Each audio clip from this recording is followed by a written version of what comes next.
Welcome to today's Explainer. I'm absolutely thrilled you're here with us. Today, we're stepping right behind the cash register to explore the fascinating, highly structured, and sometimes surprisingly chaotic world of retail accounting. If you've ever found yourself wondering how your favorite stores keep track of the absolute mountains of products sitting on their shelves, you are in exactly the right place. Together, we're going to completely demystify the complex accounting machinery that drives merchandising operations. Okay, to kick things off, I want you to picture a really specific scenario. You're at Macy's. You just found the absolute perfect pair of sneakers. You bring them up to the counter, the cashier takes the box, and they scan the barcode. Beep. They look up, say, that'll be $100. You tap your card, and you're out the door. On the surface, super simple, right? It literally happens millions of times a day. But beneath the surface, wow, that single tiny beep triggers this massive, incredibly complex sequence of hidden accounting systems that literally keeps the entire retail world spinning. And speaking of that machinery, how about 1,000% markup? I know, that number sounds absolutely insane, right? But what's really wild about 1,000% markup is the sheer scale of what goes down before a product ever even touches a retail shelf.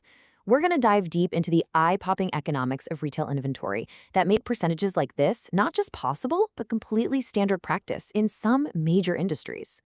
So, here's our roadmap for this explainer.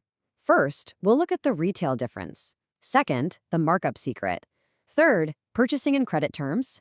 Fourth, the two-step sale. Fifth, when things go wrong. And finally, number 6, the big financial picture. All right, let's jump straight into part 1. The retail difference. So the core difference here really comes down to one single massive word: inventory. Think about a standard service business, like a dentist, a lawyer, or a plumber. They provide a service using their time and expertise. Since they aren't carrying physical products to hand over to you, their income statement is actually pretty straightforward. It's just sales minus expenses equals net income.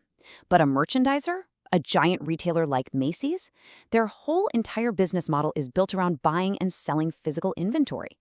You have to buy it, ship it, store it, protect it from getting damaged, and precisely track every single piece of it. And because of that huge physical burden, it introduces a completely new, absolutely critical metric to their accounting called the cost of goods sold. Because these retailers deal with mountains of physical products moving in and out the doors every single second, large companies use something called a perpetual inventory system. And just like the name heavily implies, it works in perpetuity. It's continuously updating. The very split second that Macy's cashier scans the barcode on your new sneakers, the entire corporate system instantly updates itself. It pulls that specific item out of the store's digital inventory in real time and automatically records the sale. There's no waiting around until the end of the month to count what's left on the shelf. The data is completely instant. Moving right along to part 2, the markup secret. Let's take a look at the furniture industry. They have mind-blowing markups hovering anywhere from 700 to 900%.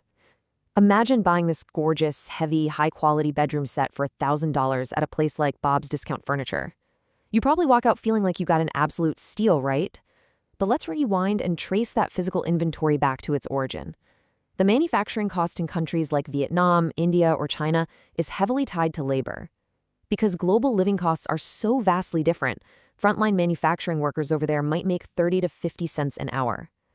That means the entire physical bedroom set, the labor, the direct wood and metal, the factory overhead, it only costs the manufacturer about $10 to make. Then, a distributor buys it from the factory for maybe $20. They turn around and sell it to the retailer for $50. And then finally, you pay $1,000. Now, to be fair, the retailer obviously has massive overhead, right? Building leases, employee wages, all of that has to be paid out of that margin. So it's not purely bottom line profit. But the markup on the physical good itself, it's massive. And you know what? This perfectly explains the secret reality of the clearance rack. Clothing actually has an even higher markup than furniture, routinely sitting right around that 1,000% mark.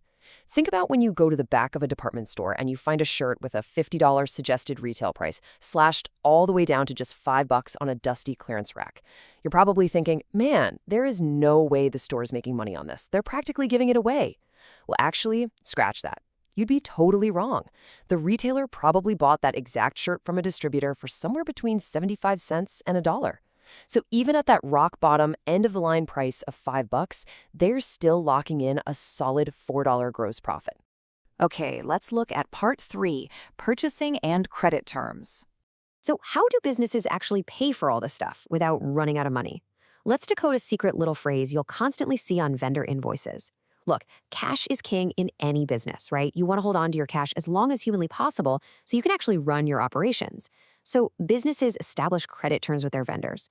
If you look at an invoice and see 210 net 30, here is exactly what that means. The vendor is basically saying, hey, we'll give you a 2% discount if you pay this bill within the first 10 days. Otherwise, the full net amount is due in 30 days. It's a brilliant incentive to pay early if you have the cash on hand, because taking that discount directly and permanently lowers the final cost of your inventory. Another massive chunk of change when buying inventory goes to shipping, and to know who officially foots the bill and honestly who is on the hook if the delivery truck crashes, accountants look at shipping terms. FOB destination means free onboard destination. In this setup, the seller is fully responsible for the inventory while it's in transit, and they pay the shipping costs. But if the invoice says FOB shipping point, the buyer, and for our purposes, that means you, the retailer, well, you're legally responsible for those goods the absolute second they are loaded onto the truck at the shipping point, and you have to pay the shipping fees. This leads us right into a totally vital accounting concept. You see, accountants don't just look at the neat little price tag of the goods, they have to calculate what's called the landed cost. It's essentially whatever it costs to get that inventory officially landed and ready to sell in your store. You take the base purchase price, you add the shipping costs, add the taxes, add the transit insurance, and then you subtract any of those early payment discounts you took or any returns you made. That final, fully loaded number is the true, actual value of the inventory sitting on your shelf. Next up, part 4, the two-step sale. For a retailer, absolutely everything revolves around the operating cycle. It's like the heartbeat of the business. You start by using your cash or credit to buy inventory from your vendors. Next, you do the hard work of actually selling that inventory to your customers. Then the customer pays you, cash, credit card, whatever. You collect that cash and boom, the entire cycle starts all over again. Keeping this wheel turning smoothly without any bottlenecks is literally the lifeblood of a merchandising business. If the inventory stops moving, the cash stops flowing, and the business dies. So the absolutely crucial thing to grasp here is the invisible two-part journal entry that fires off simultaneously every single time a register beeps. When you buy those sneakers we talked about earlier, the perpetual inventory system does two distinct things at the exact same time.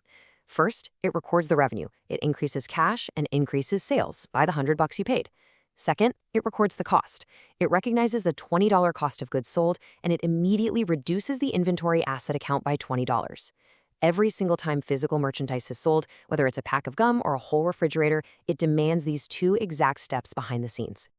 All right, let's get into part 5, when things go wrong. Because let's face it, the physical reality of retail is messy. Products don't always flow perfectly from vendor to customer. Sometimes you might open a huge pallet from your distributor and the merchandise is just completely wrecked or defective. When that happens, you have 2 ways to fix the accounting.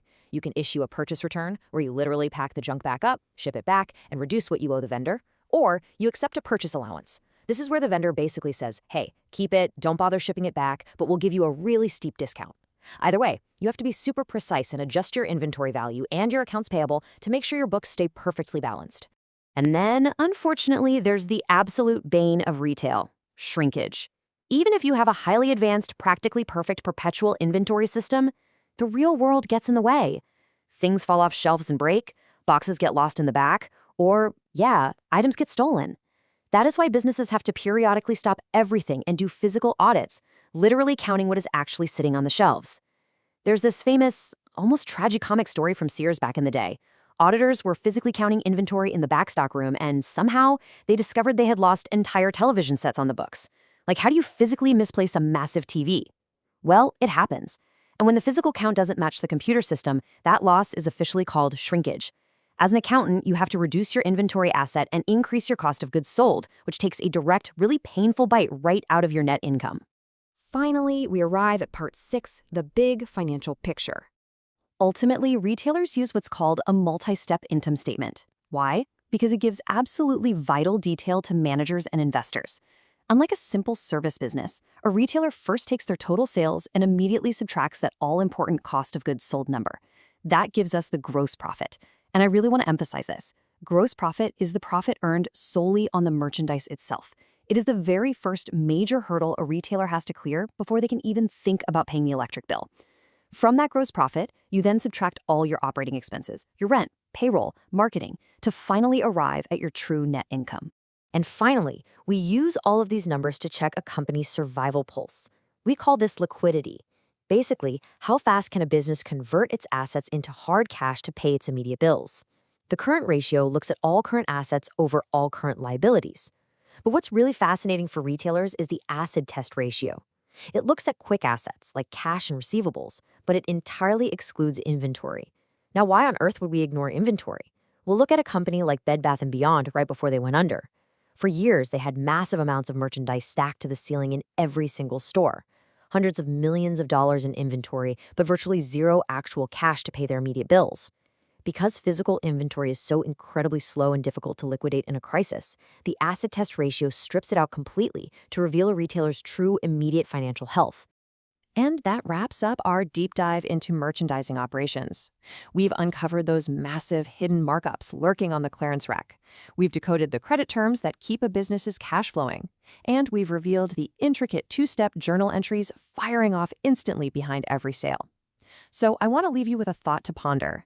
The next time you're at a checkout counter and you hear that little barcode beep, will you just see a simple, everyday purchase? Or will you picture the incredible, wildly complex accounting machinery operating right beneath your fingertips? Thanks so much for joining me on this explainer, and stay curious.